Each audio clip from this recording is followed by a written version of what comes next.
Hello everyone. Class 6 की NCERT की जो हमारी सीरीज चल रही है हिस्ट्री सब्जेक्ट की, आज हम उसके लास्ट चैप्टर के बारे में डिस्कस करेंगे। चैप्टर नंबर 11 का नाम है इमारतें, चित्र और किताबें। इससे पहले हम 10 चैप्टर के बारे में पढ़ चुके हैं। उनकी लिंक आपको डिस्क्रिप्शन बॉक्स में मिल गई है। अगर आपने उन चैप्टर को नहीं देखा हो तो आप पहले वे चैप्टर पढ़िए, क्योंकि इनमें जो चैप्टर होते हैं वो आपस में कनेक्टेड होते हैं। चैप्टर नंबर 11 में ऐसे कुछ वर्ड्स आ सकते हैं जिनको हमने प्रीवियस चैप्टर में अच्छे से पढ़ लिया है, इसीलिए ये चैप्टर शुरू करने से पहले अगर आप पहले वाले चैप्टर को अच्छे से पढ़ते हैं तो आपको ये वाला जो लेसन है वो अच्छे से समझ आएगा। इसको स्टार्ट करने से पहले हम इस लेसन का नाम देखते हैं, जिनका नाम है इमारतें, चित्र और किताबें।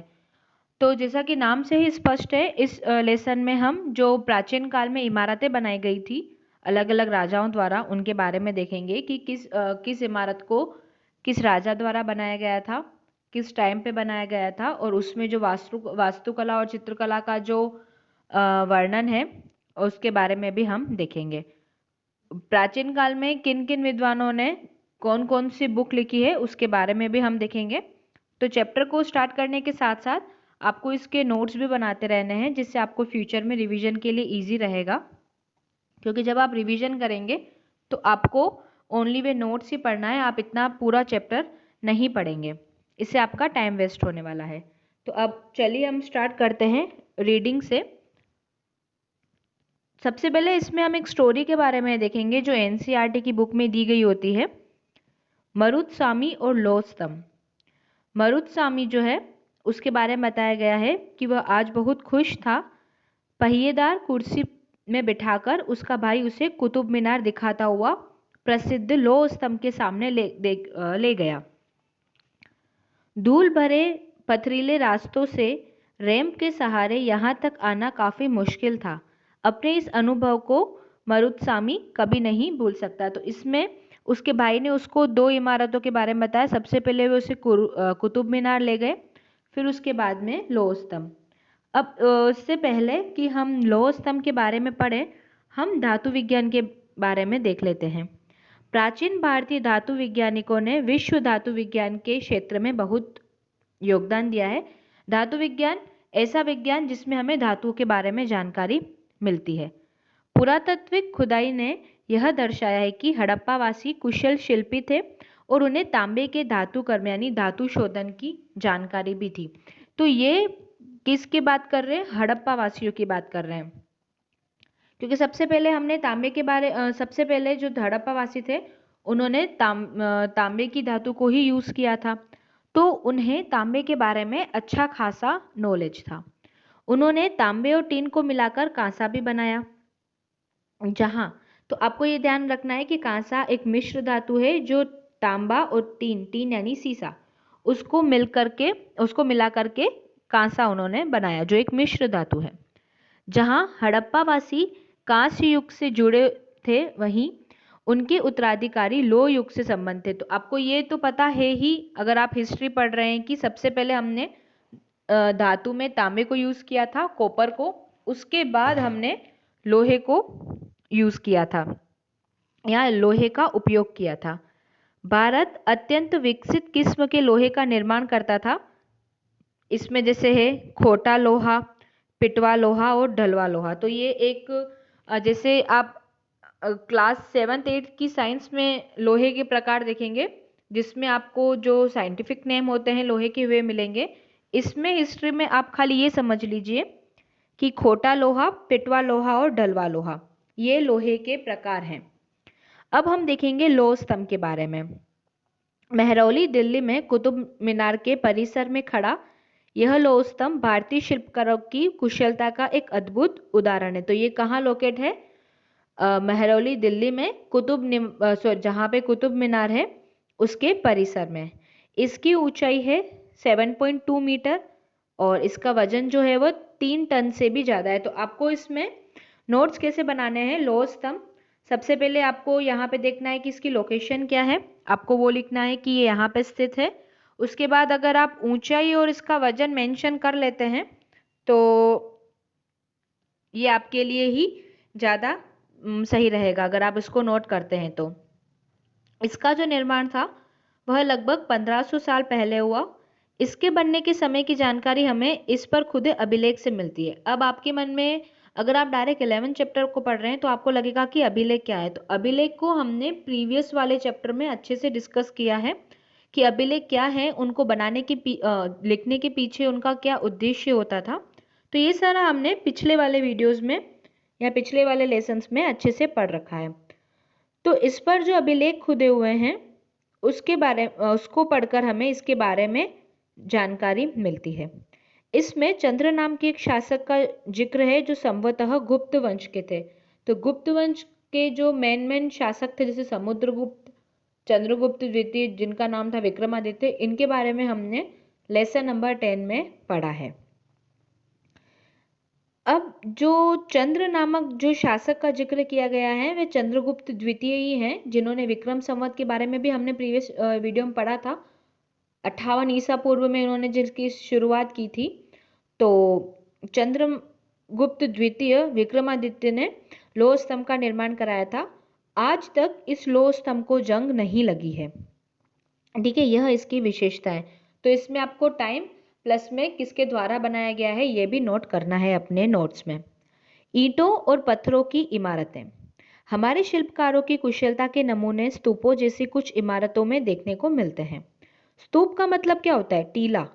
ठीक है, इसका स्तूप का शाब्दिक अर्थ टीला है। हालांकि स्तूप जो होते हैं वो विभिन्न आकार के होते हैं, जैसे हमने सांची के स्तूप के बारे में भी पढ़ा था। कभी वे गोल होते हैं, कभी लंबे छोटे, मतलब इनका कुछ फिक्स आकार नहीं है। वे छोटे बड़े भी हो सकते हैं, गोल और लंबे भी हो सकते हैं। उन सब में एक समानता है। ठीक है, समानता क्या है? स्तूपों के भीतर एक छोटा सा डिब्बा रखा रहता है और इन डिब्बों में बुद्ध या उनके अनुयायियों के शरीर के अवशेष जैसे दांत, हड्डी या राख जैसे अस्थियां होती है ना, वो उन डिब्बे में रखते हैं। तो स्तूप जिसे कोई टीला होता है उसके अंदर एक डिब्बा होता है और उस डिब्बे में बुद्ध या उसके जो अनुयायी हैं उनके अवशेष रखे जाते हैं। ये सब स्तूपों में होता ही है, बाकी आकार अलग अलग हो सकता है। किसी किसी में क्या होता है कि अगर उनके अवशेष नहीं रखे जाते हैं तो कुछ ऐसी चीजें रखी जाती है जो उनके द्वारा यूज किए गए हों, जैसे उसमें कोई पत्थर हो, कोई सिक्का, ये भी रखा जाता है। इसे धातु मंजूषा कहते हैं। ठीक है, प्रारंभिक स्तूप धातु मंजूषा के ऊपर रखा मिट्टी का टीला होता है। ये धातु मंजूषा आप समझ गए ना, कि एक डिब्बा जिसके अंदर ये सारा सामान। तो जो स्टार्टिंग के जो प्राचीन काल के जो स्तूप थे वे धातु मंजूषा के ऊपर रखा गया मिट्टी का एक टीला होता था। ठीक है, बाद में टीले को ईंटों से ढक दिया गया और बाद के काल में उस गुंबदनुमा ढांचे को तराशे हुए पत्थर से ढका। सबसे पहले धातु मंजूषा यानी एक डिब्बे में बुद्ध के अवशेष, फिर उसके बाद क्या होता था? एक मिट्टी का टीला। फिर जैसे जैसे टाइम बढ़ता गया, जैसे जैसे हम आधुनिकता की तरफ बढ़ते गए, तो उसमें क्या हुआ कि उस मिट्टी के टीले पर ईंट लगाई गई और उसके बाद ईंट के बाद जैसे और आगे हम बढ़े तो उसमें गुंबदनुमा ढांचे को तराशे हुए पत्थरों से ढक दिया गया। बाकी धातु मंजूषा सब में होती थी। तो आपको धातु मंजूषा के बारे में लिख लेना है अपने नोट्स में। स्तूप के चारों ओर परिक्रमा करने के लिए एक वृत्ताकार पथ बना होता था जिसे प्रदक्षिणा पथ कहते थे। ये भी आप लिखिए। स्तूप जिसे आप बेसिक समझ गए। स्तूप के चारों ओर जो परिक्रमा करने के लिए पथ है या जो रास्ता है वह प्रदक्षिणा पथ है। इस रास्ते को रेलिंग से घेर दिया जाता था जिसे वेदिका कहते हैं। तो आप समझ गए, सबसे बाहर जैसे अब तक का हमने वेदिका के बाहर वेदिका में प्रवेश द्वार बने होते थे। ठीक है, तो वेदिका, उसके अंदर प्रदक्षिणा पथ और उसके अंदर धातु मंजूषा। रेलिंग और तोरण प्राय मूर्तिकला की सुंदर कलाकृतियों से सजे होते थे। अब आप ये अपने राइट साइड ये फोटो देख सकते हैं। ये सांची का स्तूप है जो मध्य प्रदेश में स्थित है और इस तरह के स्तूपों का निर्माण कई सौ सालों तक चलता रहा। इस स्तूप के ईंटों का प्रयोग अशोक के जमाने का है। अशोक जिसके बारे में हमने चैप्टर नंबर 7 में पढ़ा था। ठीक है, तो जैसे अशोक के टाइम पे स्तूप बने उसके बाद रेलिंग और प्रवेश द्वार आने वाले शासकों ने करवाए। तो जैसे जैसे मैंने आपको पहले बताया था कि हम आधुनिकता की तरफ बढ़ रहे थे तो हमें ये सारा देखने को मिला। ठीक है, आप स्तूप का कॉन्सेप्ट समझ गए। अब हम अमरावती के बारे में देखते हैं। अमरावती पे एक भव्य स्तूप हुआ करता था। लगभग 2000 साल पहले स्तूप को सजाने के लिए शिलाओं पर चित्र उकेरे गए। ठीक है, मतलब उसमें चित्रकला का भी जिक्र किया गया है। कई बार क्या होता था कि पहाड़ी को काट कर बनावटी गुफाएं बनाई जाती थी। इस तरह की गुफाओं को मूर्तियों और चित्रों द्वारा सजाया जाता था। मतलब एक ही पहाड़ी को काट कर उसे गुफा का शेप दे दिया जाता था। इस काल में कुछ आरंभिक हिंदू मंदिरों का भी जिक्र है, मतलब का उनका भी निर्माण किया गया है। इन मंदिरों में विष्णु, शिव, दुर्गा जैसी देवी देवताओं की पूजा होती थी। मंदिरों का सबसे महत्वपूर्ण भाग था गर्भगृह, जहाँ पे मुख्य देवी या देवताओं की मूर्ति को रखा जाता है। तो ये जो वर्ड्स आ रहे हैं ना, प्रदक्षिणा पथ, वेदिका, ये सारे आपको याद रखने हैं क्योंकि एग्जाम में इससे डायरेक्ट क्वेश्चन पूछता है। अब मंदिरों में गर्भगृह वह स्थान होता था जहाँ पे देवी या देवताओं की मूर्ति रखी जाती थी, तो आपको ये भी नोट करना है। इसी स्थान पर पुरोहित धार्मिक अनुष्ठान करते थे और भक्त पूजा करते थे। अक्सर गर्भगृह को एक पवित्र स्थान के रूप में दिखाने के लिए भीतरगांव जैसे मंदिरों में उसके ऊपर काफी ऊंचाई तक निर्माण किया गया था, जिसे शिखर कहते हैं। जैसे गर्भगृह जहाँ पे मूर्ति रखी है और उस मूर्ति वाले स्थान के ऊंचाई पर एक शिखर का निर्माण किया जाता था, मतलब एक आकृति का निर्माण किया जाता था जिसे शिखर कहते हैं। शिखर निर्माण के कठिन कार्य के लिए सावधानी से योजना बनानी पड़ती थी। अधिकतर मंदिरों में मंडप नाम की एक जगह होती थी। यह एक सभागार होता था जहां लोग इकट्ठा होते थे। अब सबसे पहले मंडप वो जगह हो गई जहाँ पे एक हॉल समझ लीजिए, जहाँ पे सभाएं होती थी, वो स्थान हो गया मंडप। वहां पे लोग इकट्ठा होते थे। उसके बाद आता है, अंदर चलते तो गर्भगृह आता है जहाँ पे मूर्ति रखी होती है और इसके ऊपर ऊंचाई में एक स्थान बनाया जाता है जिसे शिखर कहते हैं। अब हम इस चित्र के बारे में देखते हैं। उत्तर प्रदेश के भीतरगांव का एक आरंभिक मंदिर, जिसे आप देख सकते हैं, जो ऊंचाई वाला स्थान है वह शिखर है। यह लगभग 1500 साल पहले पक्की ईंटों और पत्थरों से बनाया गया। उसके बाद ये जो राइट साइड है, यह महाबलीपुरम के एकाश्मिक मंदिर का चित्र है। इनमें से प्रत्येक मंदिर एक ही विशाल पहाड़ी को तराश कर बनाया गया है, इसीलिए एकाश्मक इन्हें मोनोलिथ कहा गया है। ईंटों से बनाए जाने वाले मंदिरों से यह बिल्कुल भिन्न होते हैं।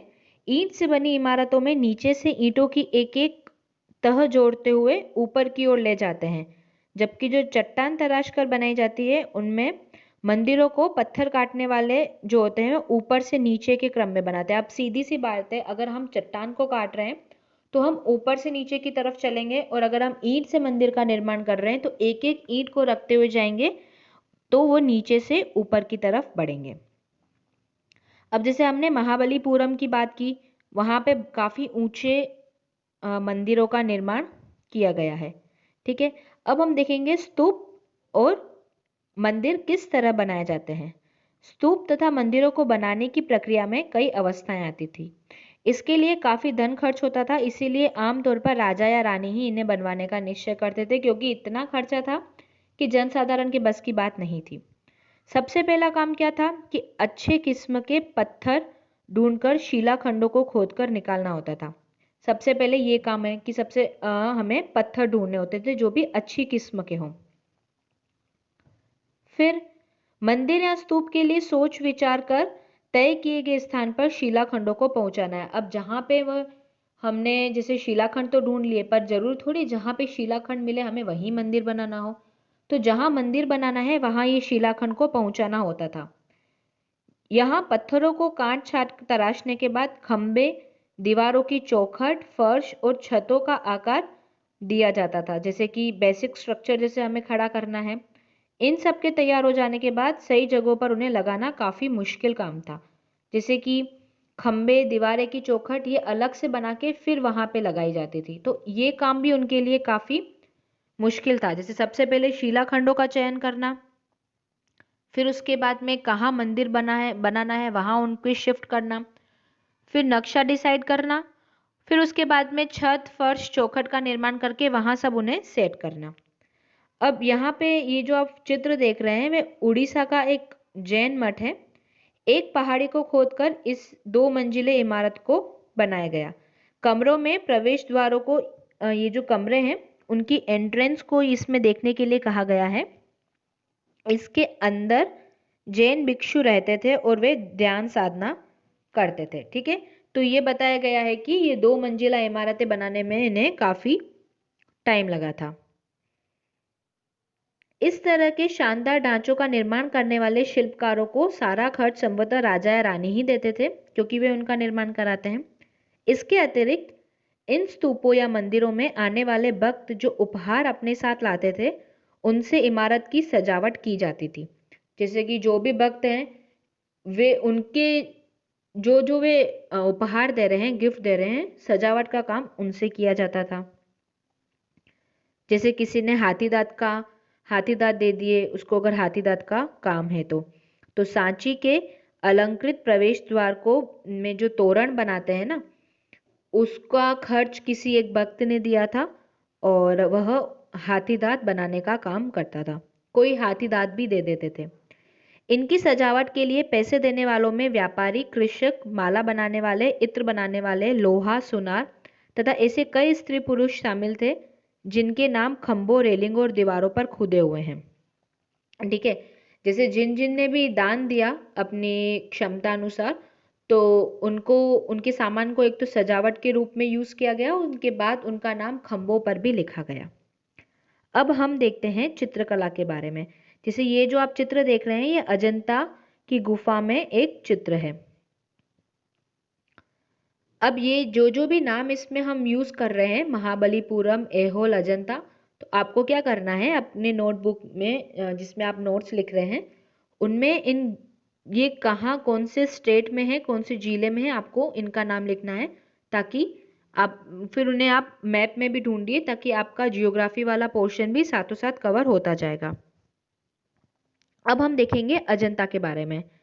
यह वह जगह है जहाँ के पहाड़ों में सैकड़ों सालों के दौरान कई गुफाएं खोदी गई थी। और ये गुफाएं क्यों खोदी गई थी? क्योंकि वहाँ पे जो बौद्ध भिक्षु निकलते थे ना, अपने ज्ञान के प्रचार के लिए, शिक्षा देने के लिए, तो वे रहने के लिए विहार बनाते थे। तो विहार जो वर्ड है उसको हमने पिछली वाली जो चैप्टर्स हैं उसमें अच्छे से डिस्कस किया था।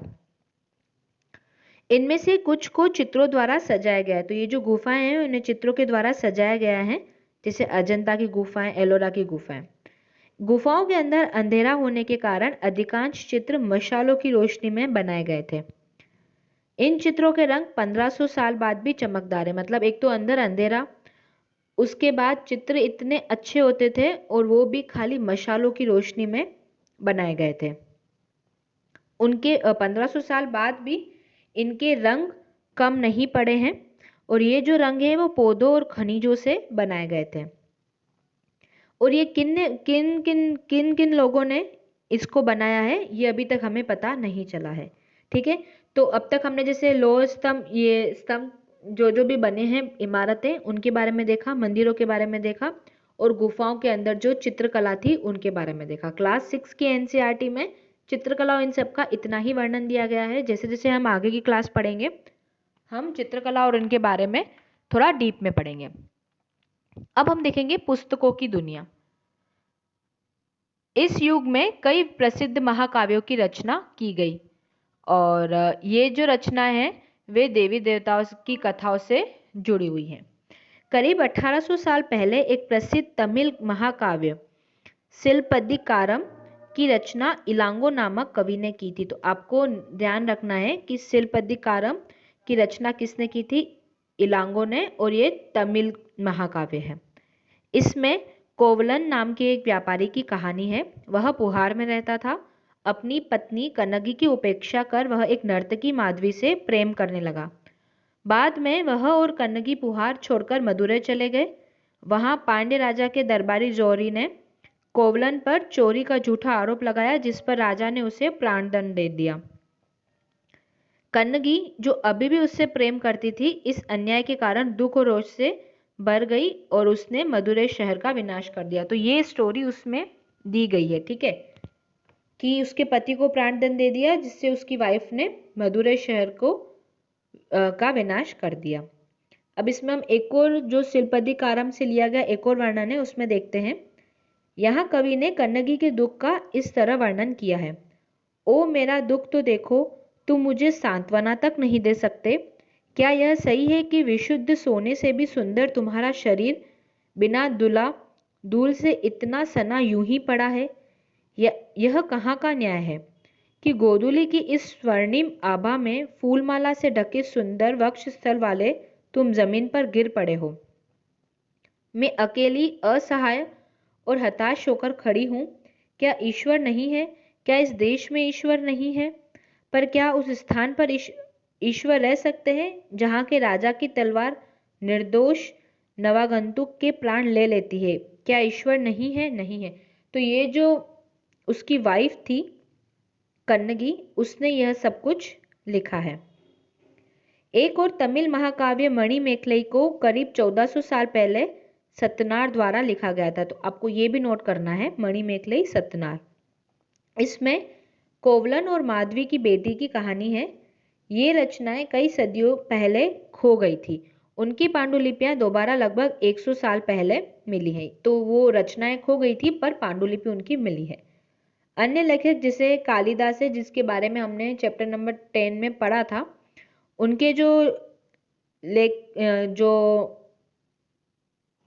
रचनाएं हैं वे संस्कृत में मिली हैं। उनकी ही एक रचना है मेघदूत। उनके एक श्लोक के बारे में हम देखते हैं। उसमें एक विरही प्रेम बरसात के बादल को अपना संदेशवाहक बनाने की कल्पना करता है।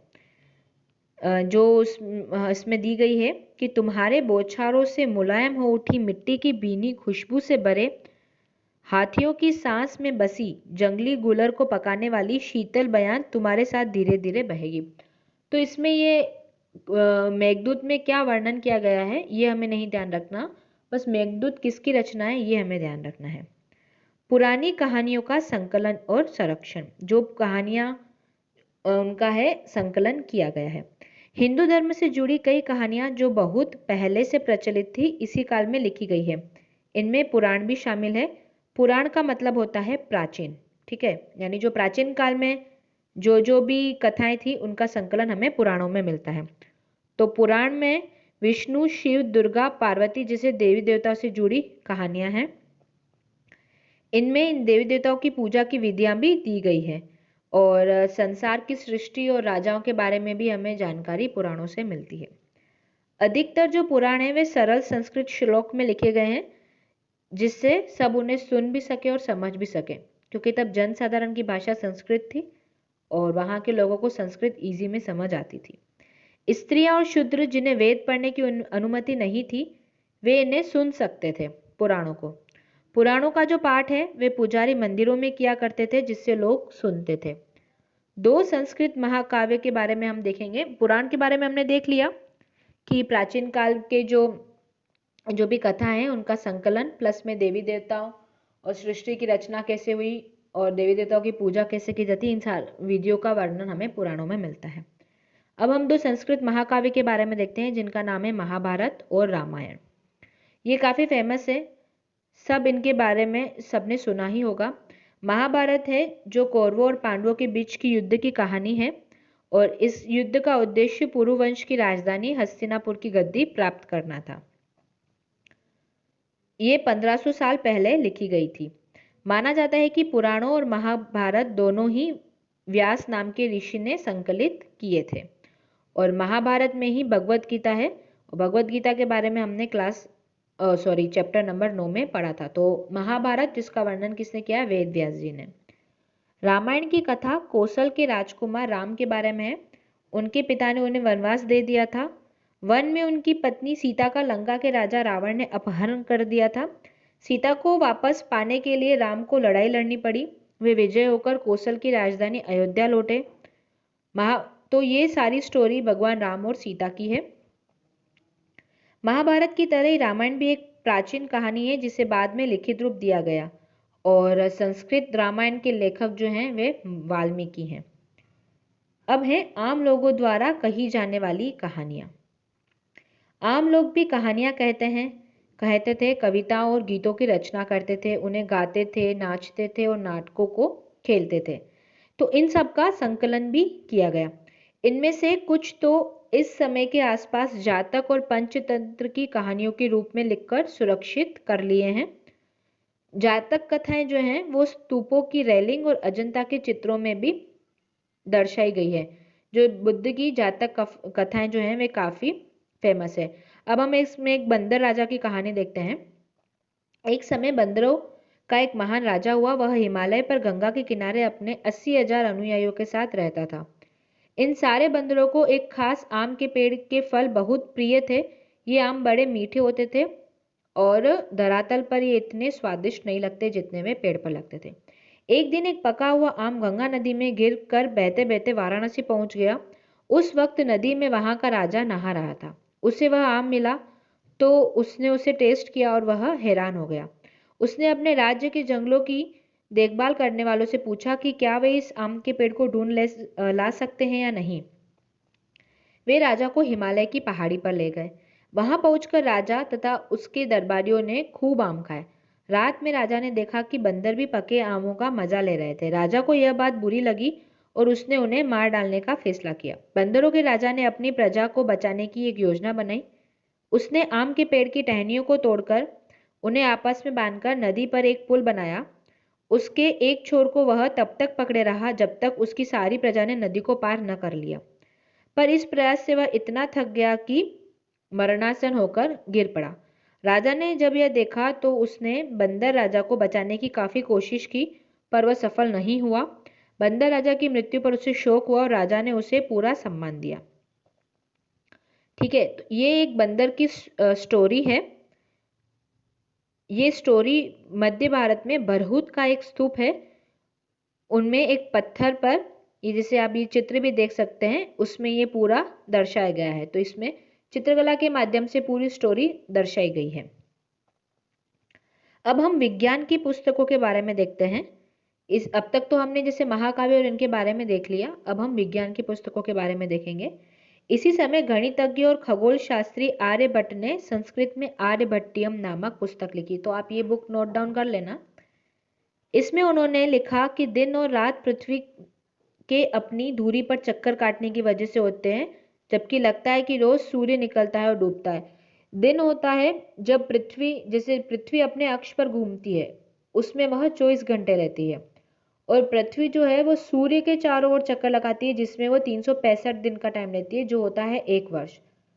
तो जब पृथ्वी अपने अक्ष पर घूमती है तो जो पोर्शन सूर्य के सामने आता है वहां होता है दिन, और जो पृथ्वी का पोर्शन सूर्य की तरफ नहीं है वहां होती है रात।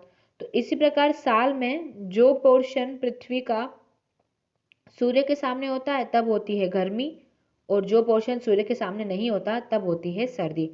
तो ये सारा कंसेप्ट बताया था आर्यभट्ट ने। इससे पहले हमें क्या लगता है, सूरज उगता है और सूरज ढलता है, जबकि सूरज स्थिर है, पृथ्वी अस्थिर है जो सूर्य के चारों ओर चक्कर लगाती है। तो ये कंसेप्ट आर्यभट्ट द्वारा दिया गया। और उन्होंने ग्रहण के बारे में भी बताया, एक वैज्ञानिक तर्क दिया।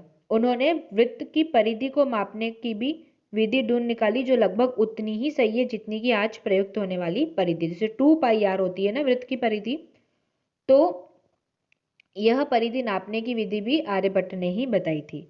वराहमिहिर, ब्रह्मगुप्त और भास्कराचार्य ये भी गणितज्ञ और खगोलवेता हैं जिन्होंने कई पुस्तकों के बारे में लिखा।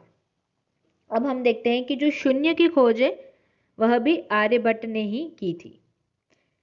अंकों का प्रयोग पहले से होता रहा, पर अब भारत के गणितज्ञों ने शून्य के लिए एक नए चिन्ह का आविष्कार किया था।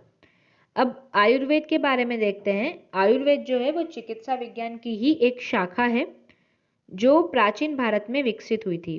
प्राचीन भारत में आयुर्वेद के 2 प्रसिद्ध चिकित्सक थे, चरक जो पहली दूसरी शताब्दी के आसपास थे, और दूसरे थे सुश्रुत जो 4वीं शताब्दी ईस्वी में थे। चरक ने चरक संहिता लिखी जो औषधि शास्त्र की एक उल्लेखनीय बुक है, और जो सुश्रुत हैं उन्होंने सुश्रुत संहिता के बारे में लिखा जिसमें शल्य चिकित्सा की विधियों का वर्णन है। जो आज के टाइम में ऑपरेशंस और ये सारे होते हैं उनका वर्णन शल्य चिकित्सा में आता है, मतलब उसे हिंदी में शल्य चिकित्सा कहते हैं, जो सुश्रुत संहिता में लिखा गया है। तो इस प्रकार क्लास 6 की एनसीईआरटी का लास्ट चैप्टर हमारा पूरा होता है। अगर आप मुझसे किसी और टॉपिक पर वीडियो चाहते हैं तो आप मुझे कमेंट करके ज़रूर बताएं। अगर आपको मेरी वीडियोस पसंद आती हैं तो आप उन्हें लाइक कीजिए, ज़्यादा से ज़्यादा शेयर कीजिए और यूट्यूब के मेरे इस चैनल को सब्सक्राइब कीजिए, जिससे आप मेरे आने वाली हर वीडियो से अपडेट होते रहेंगे। Thank you so much.